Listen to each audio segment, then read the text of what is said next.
balobi Congo promo de Faté. Bolandaka Congo promo pour ezolo la vérité. Balobi avec Congo promo, it's not the same.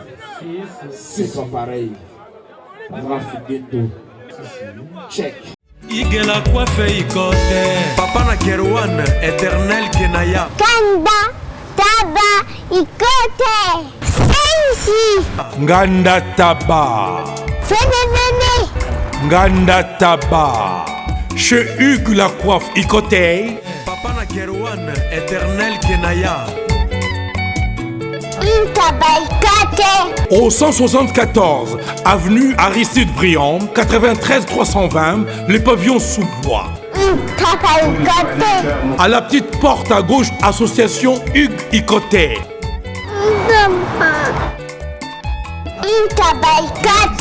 01 41 55 0000. Ntaba Ikoté.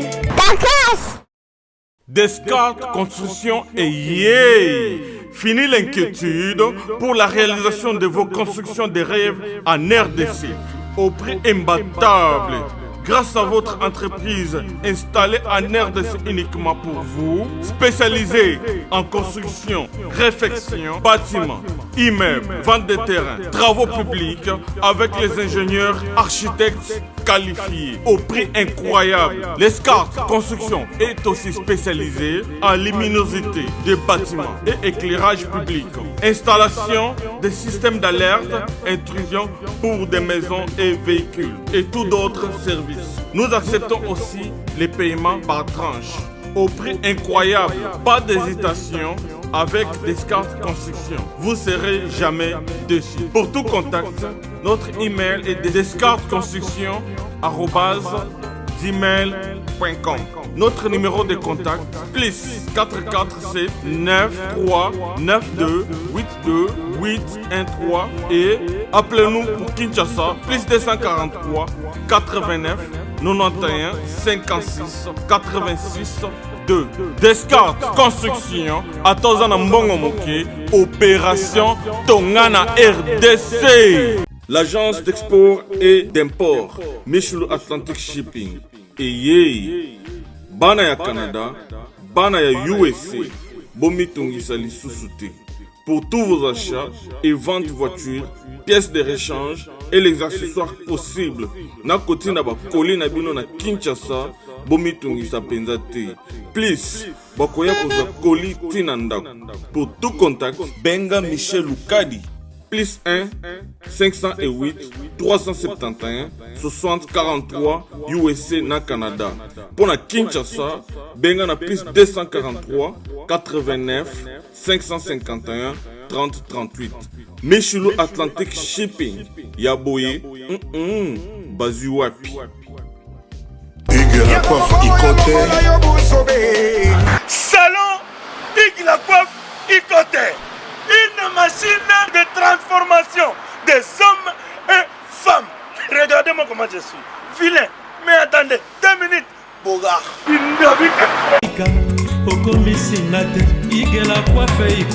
Hugues la coiffe Ikoté. Votre salon de coiffure mixte afro-européen situé sur la Nationale 3 au 174 avenue Aristide Briand, les pavillons sous bois. Pour plus de précisions, veuillez nous contacter au 01 41 55 00 00 ou encore sur notre site hugueslacoiffeikoté.com. Nous sommes ouverts tous les jours de 8h à 20h, même les jours fériés. Hugues la coiffe Ikoté, l'homme qui coiffe la ville. Hugues la coiffe Ikoté, le salon de coiffure mixte afro-européenne de proximité.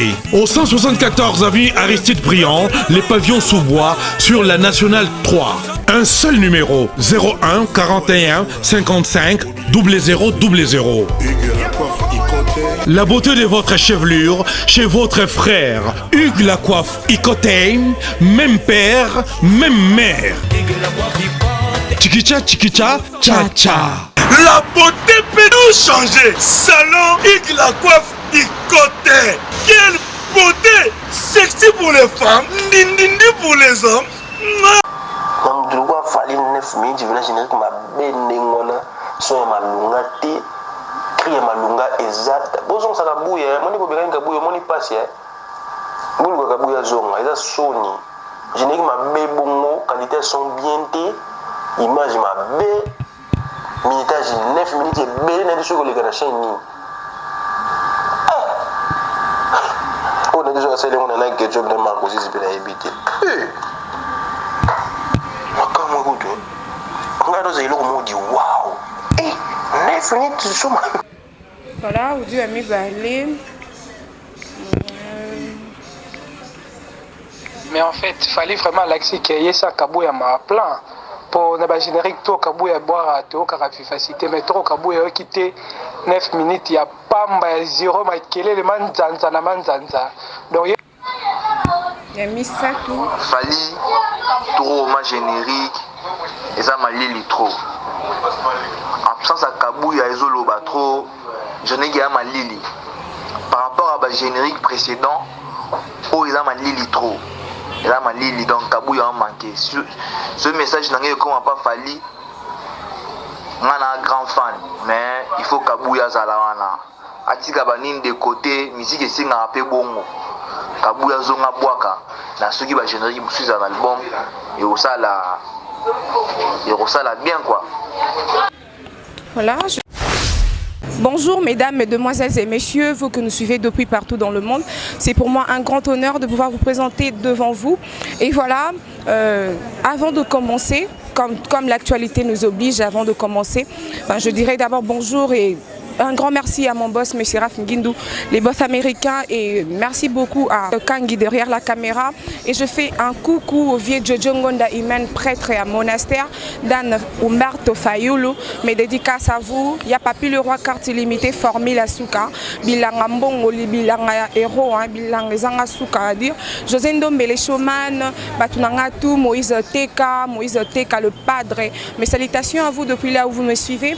Et voilà, aujourd'hui, l'émission d'aujourd'hui elle est un peu spéciale parce qu'on reçoit plusieurs chroniqueurs et chroniqueuses aussi.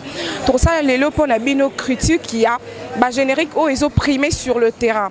On a vu Fally Ipupa a sorti son générique le 25 juillet et voilà. Tunanga ou invité nanga baroé sabino générique wana les gens l'ont reçu comment négativement ou bien positivement le générique est salami kitoko ndenge Fally Ipupa mesana ko la biso musana kitoko ou pas on ne sait pas, on aura parlé avec mes invités tout de suite et moi je vous dis continuez et je dis bonjour à mes invités. Bonjour équipe Bumba. Bonjour. Bonne santé. Oui, ça va très bien. Et voilà, équipe Bumba, l'actualité autour beaucoup plus dans exposé nayo. Je sais pas, j'aurais besoin que tu me donnes ton avis par rapport au générique qui est sur le terrain. Avant, il y a Fabricas qui a sorti son générique et aussi Robinho Mundibou et aussi Robinho Mundibou. Mais maintenant, à l'instant, Fally Ipupa vient de sortir son générique École. Ndenge biso to bané poser lango sur le terrain. Ndenge batu to mona batu bataki na ba statut, les gens étaient vraiment mobilisés. Les batu bataki na ba statut na on attendait le générique impatiemment, mais curieusement, le générique a bimi, les gens ont commenté négativement. Sauter les commentaires, il fallait absence à Kabouya, je ne sais pas, de toi-même aux Upétons et à Royo Kango. Qu'est-ce que tu peux dire? Bonjour. Fais ça code, papa. Mais papa, JB Service, ils offrent partout dans le monde, au Canada, États-Unis, partout même à Londres, bas sélection calamité JB Service, ils ont comme un service là-bas. Voilà. Là bien moi hein. Pour y habiter, Sami a habité JB Service, ils en arrêtent. Mais puis le besoin prendre et comme à Paris. Ah on a biso na Bretagne là, tozana ngona Nantes, tozana ngona Pontivy, tozana ngona Saint-Brieuc, tozana ngona Loudéac, tozana ngona Angers na Balema. Sikoyo afongoli mususu na Paris. Bambo kebele boy. JB Service. Boza makambo. Bana poto, bana mokili mobimba. Partout dans le monde.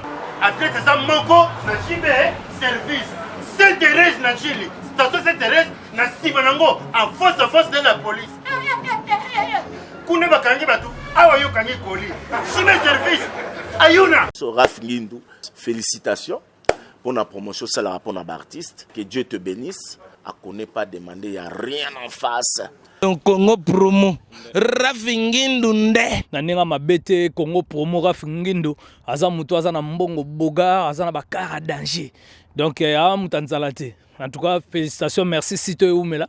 Rafingindu, le présentateur de la force créative Congo Promo. Borotos à la force militaire na Congo Promo. Et faites comme moi, allez voir Congo Promo, tv5.com. Donc au nom de Jésus-Christ, nous bénissons le Congo Promo. Avec Rafingindu, Congo Promo ne tombera jamais. Nicolo Congo Promo nde. Ouais, balobi Rafingindu. Congo Promo toujours, grande puissance. Come on. Congo Promo qui torcos net na film. Congo Promo babunda na nango. Rafingindu. Congo Promo. What a plus, what a boss là. Bon, généralement, ce tobi total en est na musique congolaise. Ce tozongi moi sima na époque y a ba musique ancienne. Bazali ko beta soit beti album oyo. Album oyo ya omoni quand même couleur mususu. Omoni tozonga ka net satana wenge yango moko so tali Pentagone oyo rande mususu. Tango otala kine bouger omona moi couleur mususu hein ba ekokota bazali quand même ko sala moi ba modification ne kokota Kaludi mais lelo curieusement na musique na biso eza moi uniforme hein eza vraiment moi uniforme donc omona album oyo mutauta ko sa poso tali net tempo ya Fali, ouais, outil gobeta. Félicitations d'abord Fali parce que ça la musique n'a bien, mais ils ont babilo muso ozomona ga neti tozaga nelo moko.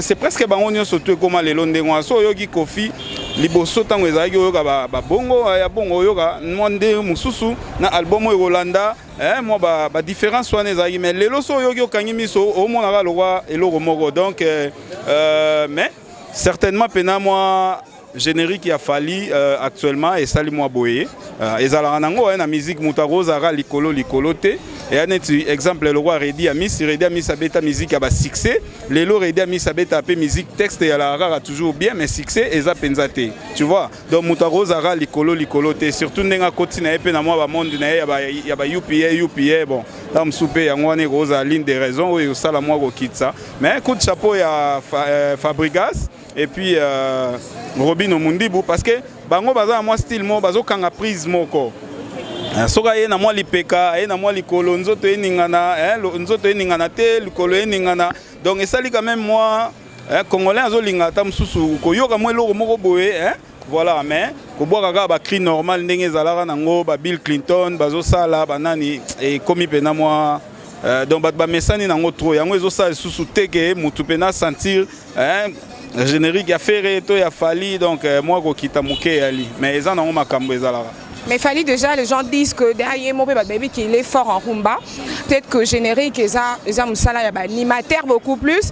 Le générique ils ont musala ya animateur beaucoup plus. Est-ce que mon qui vide ya Kabuya absence à Kabuya c'est peu moins vide mon na générique.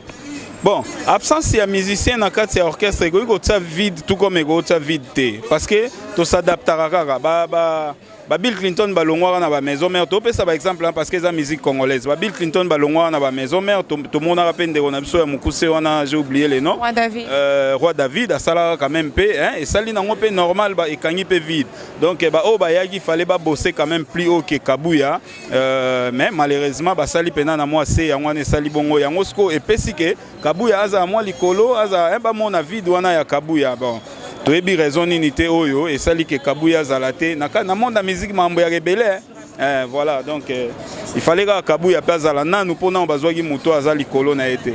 Merci beaucoup. Merci. Voilà Malika, bonjour, bonne santé. Ouais, j'ai mis ma Kadima. Nga bien pour la fille Android. Trop propre quoi. Merci beaucoup. Na pe swag na so Malika on dirait outi na noli na sachet. Ah ben oui, ya. Na tambo na ça qui n'a pas devoir kaka. Donc na chouette boss aí. Donc to chauffer kaka. Voilà Malika, en tant que chroniqueuse, msala na biso et puis à part non cause chroniqueuse, ça peut na musicien na yo moko o lingaro ça peut fanatique na ye. Je sais pas, il y a eu des albums génériques au bimi récemment awa. D'abord il y a eu Fabregas, le Colozo Binakaka et maintenant Robin aussi, Fali Ipupa vient de lancer son générique nani école, je sais pas, école en ndenge vraiment on s'attendait que école ait la vitesse mon boye, mais école vitesse on l'a pas senti sur le terrain. Et puis surtout bah commentaire il y a Batou et ça beaucoup plus négatif que positif. Bah commenter que école wana que animateur bazaki à l'auteur que beaucoup plus on dirait générique et ça là car pour na dédicace tellement que Togos bah dédicace c'est ça et que générique wana bah dédicace c'est l'équipe colo que bah crie à animateur. Je sais pas qu'est-ce que tu peux dire par rapport à ça. Ouais, tout ça là, tout coup fait la carte du fanatisme, d'être le barrage à place Simon Berrer et Salami, faut plus mingi to pesa kaba, to pesa to là que ça bango Berrer on a bango pour améliorer les sous plus mingi par rapport à générique qui est école en tout cas pour notre titre non il école ou en tout cas on a déjà na mona kiango déjà bien été. Tu comprends? On déjà bien été, on dirait monotonie parce que faire à sali première classe. Il est en PC école et puis école Moutounio sur Luka Az a attiré attention à une locoana parce que ils ont presque même titre encore. Maintenant à école en tout cas ndeto lo barakaka on est sopé mambosi barakaraté ozomona mais tous arawana toujours biso tous toujours wana presse pour na rotala pour na corriger pe ba erreur ya ba musicien na biso donc eza logique en tout cas école vraiment est ressurté par rapport à Batokos par rapport ya ba album au coûté les cas même par rapport à début à carrière naé ozo comprendre donc en tout cas école peine cité malgré et cause à la deuxième jour troisième jour mais déjà il loko soyé déjà na makambu to e bango déjà de le premier jour déjà tant total qui on constaté que non en tout cas moi échec eza moi belé to linga plus mingi to comprendre oh musicien yemba ke ba dédicace les kebelé ozo ko ba dédicace na bango monde ba lia bambon na bango biso to lia bambon ba dédicace na te biso to za poto yo ka musique et non ba dédicace les cas donc en tout cas et ça la bien depuis et bébé ça rythme musique. En tout cas, pour moi, pour l'école, toi, désolé, fallait vraiment à ça l'effort. Et puis, alors on a le ban orchestre, ça fallait mingi plus mingi na animateur. Faut pas avoir tant mingi à retravailler parce que bazana président Moroboy après ça rabango temps.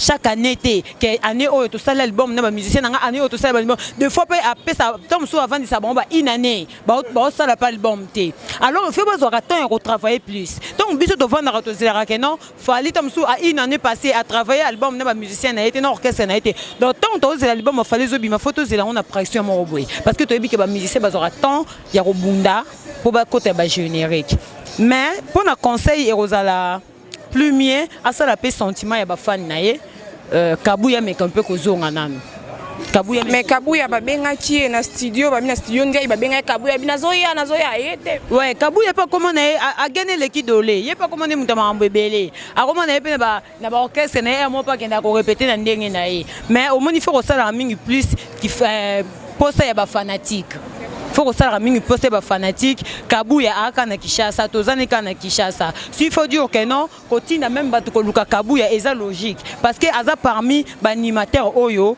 ba sala que non album afali eza likolo donc so kotana ba commentaire au monde mo ba tout ne ba déclarer Kabuya donc voilà.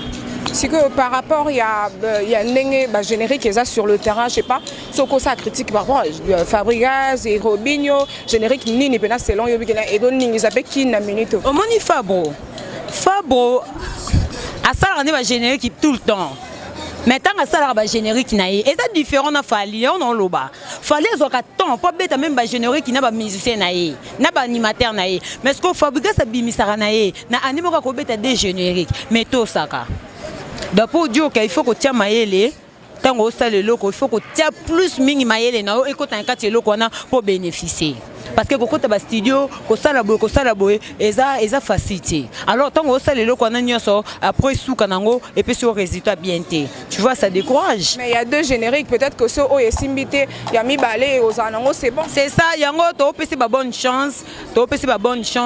Deuxième générique et Simba yango to lo ba regret na biso pour que autant la biso autant la commentaire a mona a oyeba ndenge na ko arranger o na deuxième générique roya place ya baby saki a luka bongisa pour se pesa pe ba fan nae parce que biso kande ba fan ndé to lo bara so to lobité toujours mabe bando za ba regret bando za la kaka vos meto lo bara po ayeba nini na ko améliorer. Merci beaucoup Malika. Voilà, merci chez Mima Kadima.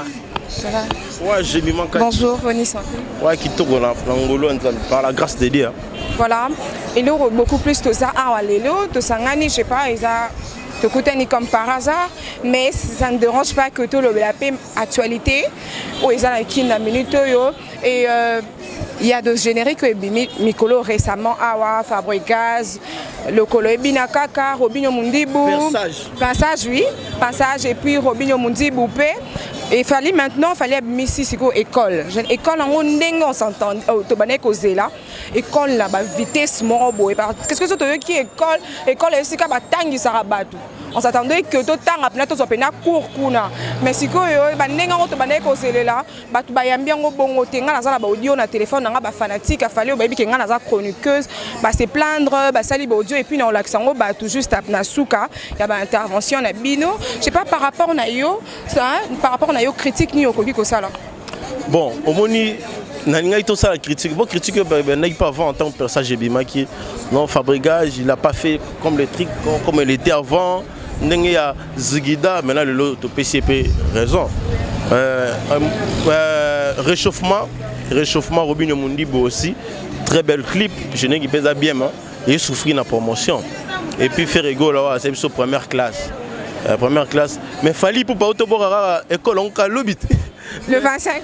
Lobby maintenant une vitesse. Vitesse ma vie batu batali na bango penze totala manango. Et la moni vitesse il y a batu babando commentant on kandegi mais toi les agis bon.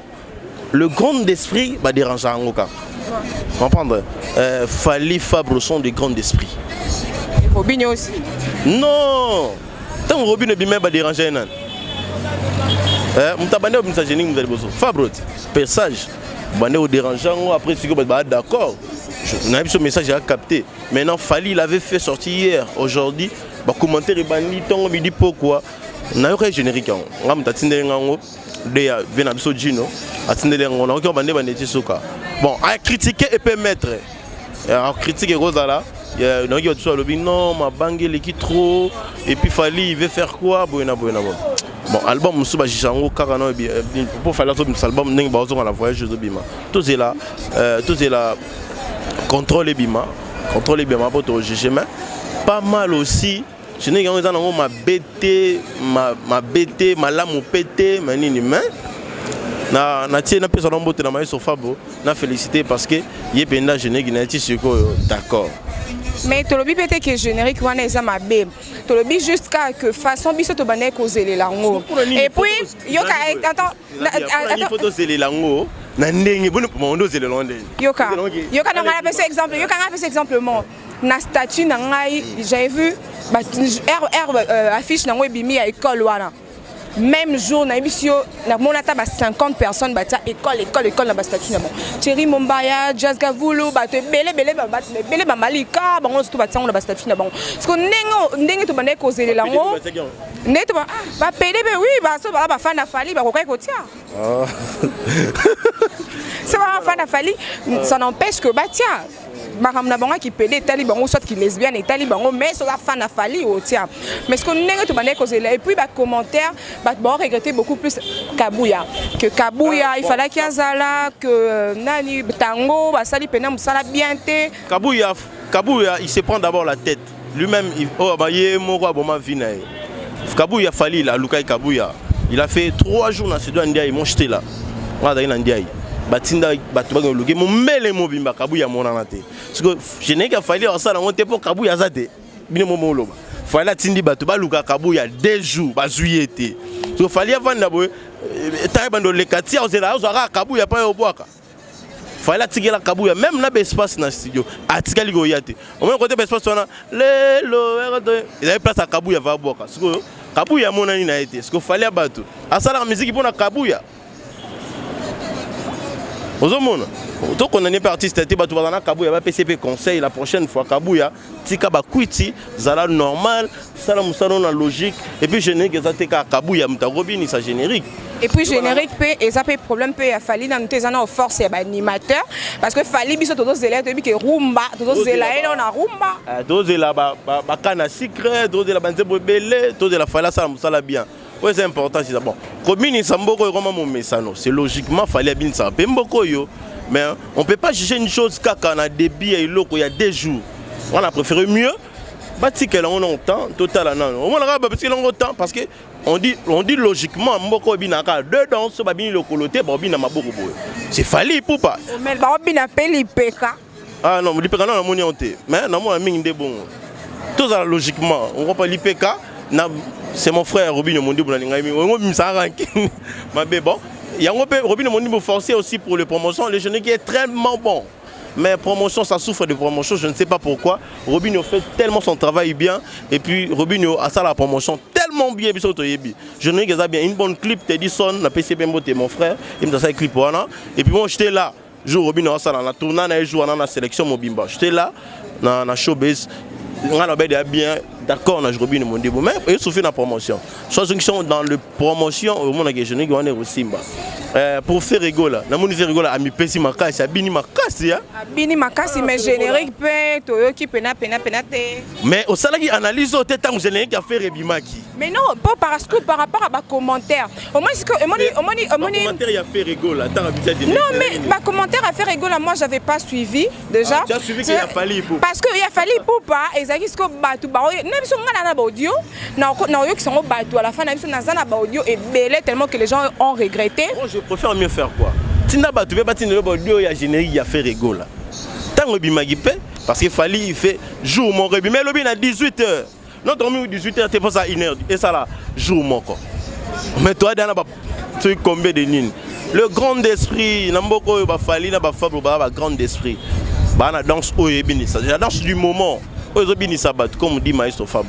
Tout le monde a bini le konjo te ebina te obina Bagadogodon, on se dit, ils ont 2 dans soi, c'est dit, ils ont bien Samboko. Ils ont pété sur stratégie, il a fallu aller à Bafinga et Namboye pour bilonner Simba. Tu as fini, tu as fait boulot, tu as critiqué, tu as fini. Beaucoup critiquer, il a fallu, il a fallu, soit Michel Ronaï, ils allaient encore bon. Bah critiquer après, au moment où ils ont sauté, c'est n'est que ça m'a battu, il fallait la tête, il a maman ya mabé et elle aurait un démon. Mais dans ma commentaire déjà ça déjà, oh, à la c'est pas ça qu'il y a Gucci, il y a PD. Gucci, il y a PD. Malamon kuna la tiba tulora ba japonais. Ça veut dire quoi? C'est dire mon arapan et mon simba. Et mon simba pas et simba. Moi je sais que c'est un bon travail parce que il a eu vraiment du temps de faire son album. Coup du chapeau à Fali Poupa, coup du chapeau aussi à Maestro Fabro, The Gum deuxième dan déjà. On a dansé le colo, on a dansé le beaucoup. Coup de chapeau à tous qui font bien leur travail. Et moi je vois et tout le monde. Chapeau à Ferregola aussi. Ouais, à Ferregola. Et puis Robin Mondi, réchauffement d'abord. Mais il y a école première classe. Ah! Kasi on a bien fait côté l'IPK, l'icolo. Donc, Fabregas le colo et bien kaka. Robin a bien l'IPK. On a fait première classe, fallait une école. On a dit bah toi là DDD. C'est bon ça là parce que héritier pas d'abord à générique, tu le sais. Héritier pas Lucas parce que on tourne au peu bon ça là na épée. Ah, ça tellement déplique quoi. Voilà. Ok, voilà, nous on fait notre travail, nous allons continuer, critique Nabiso. Et là maintenant je suis avec Yves Ipan. Yves Ipan, mon grand frère, mon confrère, Yakati, mon grand frère Abakati, la chaîne Nabiso Congo Promo. Et voilà, bonjour Yves Ipan. Oui, bonjour Kadima la blonde. Donc j'ai eu Kadima, bonjour Nabande Konyo surtout et na boss Nabiso Rafungindu et boss Adala, c'est na Raisi Kangi, na Cordos Egipiana, na DT Christian Mbouyi, na Vanité de Vanité Matope, Bamote Belé, na bande Tuba Dada International, et Betty Masengu, Palmiche, Ndego Belé, Dalida. Voilà, Bamote Belé, Bandegonyo, surtout au Batal Arabi sur Liban Mboka. Voilà. Mote Pesou Navien, Abisso José Bailly, la JB Service. Et Yves Ipan par rapport à générique, il a fallu au Bimaki hier. Et puis il y a un générique, nous sommes au Bimaki avant, genre fabrication, pinçage, robine, échauffement, générique, nous sommes maintenant. Il a fallu pour pas n'engager tout le monde causer les langues. Et que tout ce que y a bien au bon côté, critiquer en haut, les gars, non 24 heures coup tout et celui déjà critique est belé tellement. C'est comme ça que tu as une question n'a pas na boy. Est-ce que c'est parce que Kabouya a boire quitté né tango fort na boussole ba ko sala musala bangote ou soit fali pour pas il est seulement fort en rumba, to c'est la rumba ou bien de. Non, d'abord il faut savoir une chose, Fali Poupa beta générique qui est bien, c'est Pelaga, mais quand comparer le logo Sali 1 mois, 2 mois, 2 semaines. Na oyo sali 2-3 jours parce qu'il faut attendre que yoka musique en bien parce que surtout tout quand récemment il y a cela 3 jours. Donc faut attendre que yoka fallait poupa to ka générique ne wana et mais là on a peine comme quand moi musique congolaise ne c'est le ba mono côté trop monotonie biloka oya kala kala zonga zonga et moni musique ya kala le lo boké sénézali. Ton otala cri oyo bwakami na Victoria Wenge Boakiango, ok, koto boye, okuti papa mba Boakiango, ok, koto boye, crimo Boakiango, batutu, maintenant ça fait force la musique congolaise. Mais le lot batu bakoma koyo kana soni par rapport à la polémique, jamais golinga abaka cri oyo faire Boaki, fallait golinga te Boakango, fallait golinga te oyo JDT Boaki, JDT golinga te oyo Fabigas Boaki, golinga te oyo hérité Watanabe Boaki golinga te. Osoma tout ça et ça a fait déclin. Il y a la musique congolaise, mais surtout zongi, na comportement, na bolingo, tout le monde a créé un moninga, et bousculé, bosangisi, bosali magambo, mona force la musique congolaise zonga. Et les autres solana, de notre tino caporage, et commandant de bord, les premiers fils de papa chéri, au monique, à zongi kana magambo. Surtout tali, au moins la polémique, et ça l'angle loyal, parce que fallait poupa, et faire rigoler à lobby, première classe. Surtout tali bien. Fallait pour parler école et il y a même des choses sur un professeur. C'est comme les polémiques à la classe. Donc total on a d'autres qui la bango temps. Total on a fallait pour pas top c'est tellement une semaine parce que la monnaie déjà différence des alliés. La monnaie quand on a 2 millions, quand on a monnaie 1 million. Sur tout ce qui est peut-être on a une semaine total la force il y a musique on passe ça on rend ngwana. Ba je n'ai pas bon total malé mais tout ça si que et que si malango il a fait répéter total c'est bon il a fallu peut-être total ce que simbi malamu ce que peut simbi te ma bébé zate parce que za lango bon musique za rabongo to iba emene abasa ba générique mususu abasa ba chanson mususu pe simate mais grand chanteur de ligondinga ne manda ko mibenga ba ima beba sa ba disque monsieur simate ba wera pas et ba wera au son aussi ba sa ba disque mususu pe simate ba fali pour pas aussi so ba sali simite ma bezate ba jibien pe na beba sala et simate donc za ma bébé so simite mais total ananu to pe sango temps to koyeba si c'est vrai et simbité mais tout ce qui va polémique ils ont légal canacé tout peut s'en autant de différencier n'a pas dit que nous sommes besoin de et puis par rapport à ce qu'il y a bateau basalara bateau monsieur basalara ba critique na bango ce qu'il y a critique que tu n'as pas bien fait ou soit bongi ça bakisa animateur parce qu'il a 2 génériques bongi ça na oh wana mususu erreur au salia mais bateau ce que ba comme quoi ko toucher pena personnalité à muntu genre bolati bo lokwa ba PD bo sali boye bo dédicacer ba te belé je sais pas de ton côté bateau na ko conseiller bango ni. Non, na bango na biso ba congolais so ba libana mboka batandenge wana ba yesa bango. Il faut qu'on encourager toujours artistes par ba conseil na bino, ba remarque, ba suggestion comment et là moi bien pe ça artiste courage au lieu que au finga o lo ba mabe moko boy ko déranger muninga. C'est pas bien comportement ka biso ba congolais ndo nango. Ta ko décourager, le ko encourager, ko pe ça conseil, ko pe ça idée aux gens nango ya kitoko.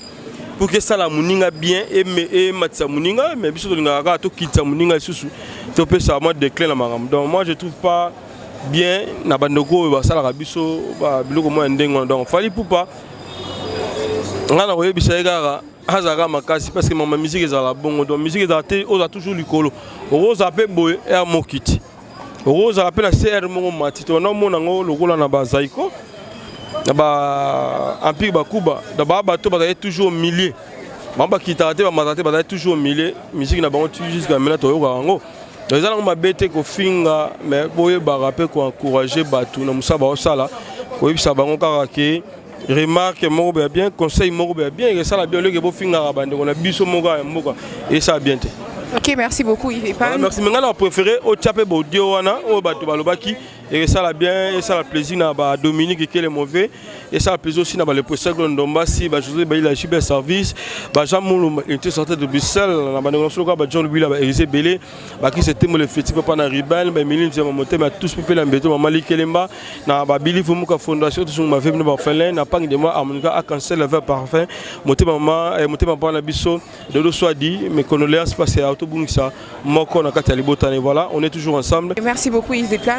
Oui Et maintenant, place à audio, fanatique qui a fallu pour pas présenter Regren à Bango, je sais pas, Toyo Kangope, audio wana comme ça. Fallait poupa et puis animateur il a fallu poupa et des binobo qui s'allait sous travail hein na place wana peut-être que vous avez na moi down ici et puis que audio wana et qui ça sous musala na bino et koba critique wana critique les ala raté pour et ça là que les ebino et ça bino pas sinon critique musu les ala pour musala na bino et que les liboso biso to za on sait que fallait poupa être victime groupe wana da groupe moi ya makasi bon mais ça na ko sepeli ça ba fan na bino voilà et moi je dis bonjour, je dis un grand bonjour à mon vieux, tous, à maman Émiline Zembamote, ma tous pépélé à Mbetolo, à Platini Menga de Midieu, ministre d'État, voilà, Bambote Bien, Sikabozouami. Hello, bonjour, salut, Mbote Nabino, Mbote Nabeno, Abayako, Ezande Konabino, Dominique Diomi, c'est votre frère et humble serviteur Dominique Diomi, this is your servant, Dominique Diomi. C'est un plaisir de me présenter devant vous à la fin de mon mandat au sein de la communauté congolaise de Dallas-Fort Worth. It is a pleasure for me to present myself in front of you in the term of this mandate that you gave me 3 years ago. Ezai sengo mingi pona ngai yako telema liboso na bino awa tango ya manda oyo bopesaki nga ekomi na suka na yango. Je voulais simplement vous remercier pour la confiance, pour le support et toutes les prières et l'accompagnement dont nous avons été témoins. Nalungaki ko pesa matondo mingi na moko ya bandeko ya communauté congolaise de Dallas pona lisalisi oyo bopesaki ngai support na bino elongo na mabondeli malendisi ya ndenge na ndenge po ete tokokisa makambo oyo tokokisi na manda oyo. I would like to take advantage of this opportunity to thank all of you for the tremendous support we received during the mandate that we've had to exercise as president of the Congolese community of Dallas for the past 3 years. It is with a lot of joy. It is with a lot of grateful for your support. Nangonga oyo na profite pona koyebisa bino que tozali kotia lisusu candidature pour notre deuxième mandat. Je profite de cette occasion pour vous annoncer notre candidature pour un autre mandat. I would like to take advantage of this opportunity to announce that we're running for a second term. Durant les 3 années passées, nous avons accompli beaucoup de choses avec vous. Nous avons poussé notre communauté. Nous avons élevé la bannière de notre communauté plus haute. Mais il y a encore beaucoup de travail à faire. During the past 3 years, we've done a lot of things. We've achieved a lot of things together. We've moved our community forward. We literally put our community on the map. We've accomplished so much, but still, a lot of work remains. Nabambula misato oyo tozalaki ko diriger communauté e bandi ko bongwana. Tokokisi makambo ebele. Tosali ba avancer ebele. To elongo na bino to tomboli bendele ya communauté na biso na kati ya mokili. Kasi mosala etikali lisusu ya kosala. Pe nanu tolembi bino te. Lokola nzoko alembaka mino na yete tozali na elongo na bino po ete to continuer kotindika communauté na biso ekende liboso. Alors, nous venons par la présente solliciter encore votre support, votre contribution pour que nous puissions faire de la communauté congolaise de Dallas-Fort Worth la meilleure communauté congolaise dans le monde. Ceci est un processus, certes, mais avec votre aide, nous pouvons le faire. Je voudrais, par la présente, demander à chacun de personnes qui apprécient ce que nous avons fait et qui croient que nous avons encore le potentiel de faire plus, de s'enregistrer, d'être prêt pour venir voter. Baïba sepelaki na maye na baide na makambo nyonso tokokaki kosala oyo bakanisi ke soki bapesi biso manda mosusu tokosala lisusu ya minene bakoka bongo ko supporter biso bakoka ko belema po ete bakoka bongo ko voter na maponami o ezali koya ndeko na bino Dominique Diomi. I would like to ask each and every one of you who appreciated the work that we've done in the community, who have thought that the work that was done was on its way to changing our community, to pushing our community forward, to please associate yourself with us again, support what we're planning on doing. If you believe that we have the potential to achieve even more together, I beg you, I ask you of not staying still by coming and voting us once more to the position of president of the Congolese community. And together, we'll achieve even more. Eindi eza ya koyinda nakoloba te lisanga ya banganga lisanga ya bana nzambe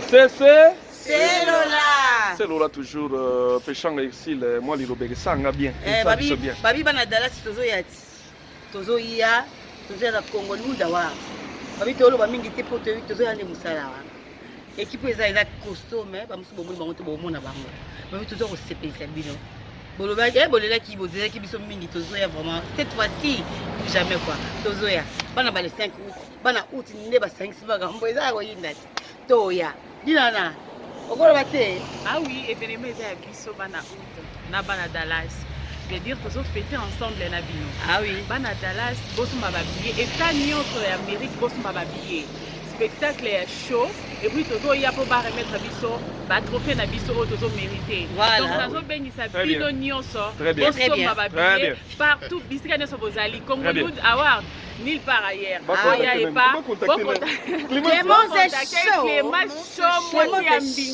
moi c'est Mbinga hein Mundu pete alors toza na basara toza na ba junior Kombozo junior ouais Congolwood ngande tolobi donc le 5 août déjà toza na kata Dallas voilà donc le 11 tokutani contact Clément Chaud hein yobikaka Clément Chaud dans Dallas batu mabiye pour aussi là batu mabiye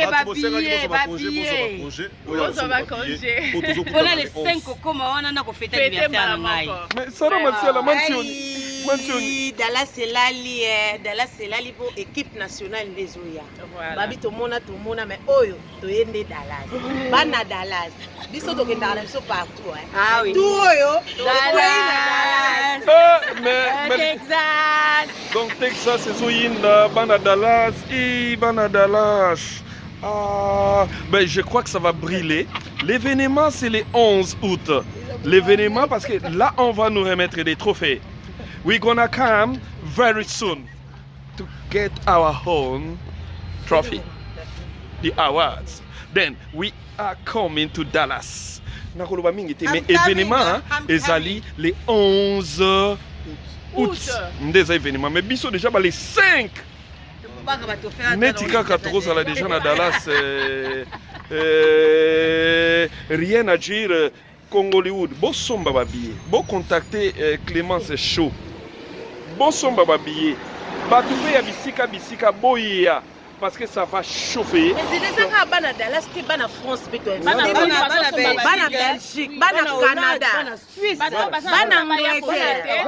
Bana Canada ba boyebele. Bana Canada ba boyebele. Junior leti kana wiki na bata Brésil ba oya. Herman Kasa benga lo so ngala ye. Oh, Herman Kasa kozala. Moi mulopa kozala. Ansu Luzolo kozala. Videlo kozala. Kalunga kozala. Sila kozala. Ariashua kozala. Mode. Eh ben ça va. Mais nous avons fêté président. Nous avons fêté ici les 5, Dinana le 8, la cadette de la famille. Donc il est le 28 pour fêter ensemble. Donc Oya et Nzambi, Nanya Ozango Kota, Nanya Kozanga, on a l'ingara selfie na black and white. Oh la douce. Chica. Kimi. Chica. Congolwood ne Makambo. Chicago. Oh ma fille. tozoya kofete mokili ekomi na suka filme botali filme cartonné ezoya kozwa pe trophée nango filme mokili ekomi na suka tozoya kozwa ba trophée na biso en tant que le bon travail que nous faisons et on vous prévient qu'on sera de retour chez nous parce que nous on y va, on rentre aussi. C'est Lola toujours. C'est Lola. Rien à dire, Clément c'est chaud. Oh papa Sam Mbengi, Clément c'est Mbengi. On est ensemble, il n'y a pas de souci, rien à dire.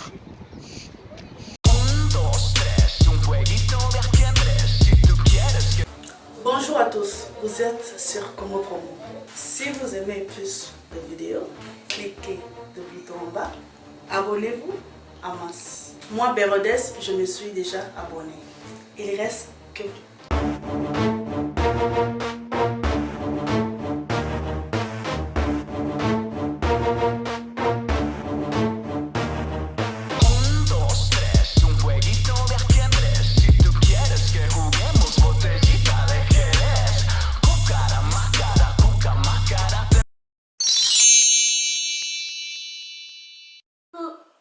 Coucou, c'est Nathalie Makoma. Promo sur CPLA TV. CPLA TV Box est commis à 55 livres. Et encore plus, 10 jours gratuits. Et encore 15 livres par mois. Abonnement dans CPLA TV. Oh mon Dieu. En profitez. Boya parce que promotion awa. Et zaline kopé la moto. CPLA TV. Wow. It's the best. Nathalie Makoma. À bientôt.